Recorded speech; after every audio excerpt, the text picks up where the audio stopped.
அனைவருக்கும் ஆனந்தமான இறைவணக்கம். ஆனந்தம் மலரட்டும், ஆனந்த ஒளி பரவட்டும். ஆன்மீக சிவசொந்தங்களே, ஆகஸ்ட் மாதம் பிறக்கப் போகின்றது. ஆகஸ்ட் மாதத்தில் உங்களுக்கு சம்பளம் வந்தோடனே நான் சொல்கிற இந்த 2 செலவில் ஏதாவது ஒன்றோ அல்லது 2 செய்தீர்கள் என்று சொன்னால் ஆகஸ்ட் மாதம் முழுவதும் உங்களுக்கு யோகமான மாதமாக இருக்கும்.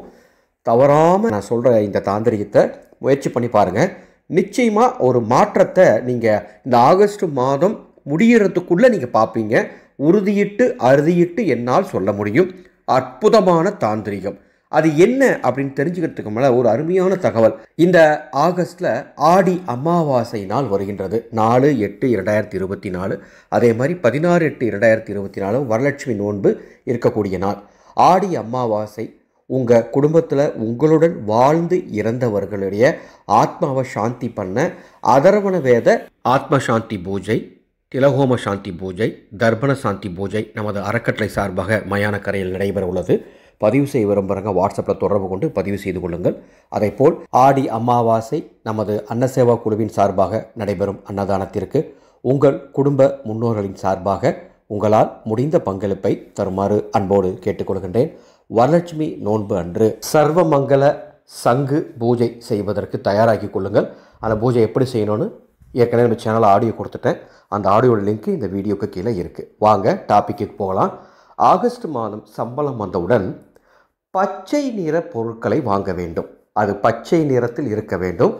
ஆகஸ்ட் மாதத்தில் சம்பளம் வந்தவுடன் பச்சை நிறத்தில் இருக்கும் ஏதேனும் ஒரு பொருளை உங்கள் குடும்பத்திற்காக வாங்குங்கள். அது பச்சை நிற காய்கறிகளாக இருக்கலாம், பச்சை குங்குமமாக இருக்கலாம், அல்லது பச்சை நிற துணிகளாக இருக்கலாம், அல்லது பச்சை நிறத்தில் வேறு எது வேண்டுமானாலும் உங்கள் வீட்டிற்காக உங்கள் குடும்பத்திற்காக நீங்கள் செலவு செய்து வாங்கினால் ஆகஸ்ட் மாதம் முழுவதும் உங்களுக்கு யோகமான மாதமாக இருக்கும். அதே போல் ஆகஸ்ட் மாதத்தில் சம்பளம் வந்தவுடன் நீங்கள் இல்லாதோருக்கு ஒருவேளை உணவு, யாராச்சும் ஒருவருக்கு குறைந்தபட்சம் ஒரு 100 ரூபாய் செலவு பண்ணி ஒருவருக்கு அன்னதானம் செய்தால் கூட போதும். இந்த 2 அற்புதமான செலவுகளையும் ஆகஸ்ட் மாதம் சம்பளம் வந்தவுடன் செய்து பாருங்கள் அன்பானவர்களே. இந்த மாதம் உங்களுக்கு யோகமான மாதமாக இருக்கும் என்பதில் மாற்று கருத்து இல்லை. இந்த தாந்திரிகத்தை உங்களுக்கு தெரிந்த அத்துணை பேருக்கும் பகிர்ந்து கொள்ளுங்கள். பச்சை நிற பொருட்களை வாங்க வேண்டும். ஒருவருக்காவது அன்னதானத்திற்கு உணவு வாங்கி தரும் செலவு செய்ய வேண்டும். செய்து பயன்பெறுங்கள். இதுவரைக்கும் இந்த சேனலை சப்ஸ்கிரைப் பண்ணிக்கோங்க. மீண்டும் அடுத்த ஒரு ஆன்மீக தகவலோடு சந்திக்கிறேன். ஆனந்தம் மலரட்டும், ஆனந்த ஒளி பரவட்டும்.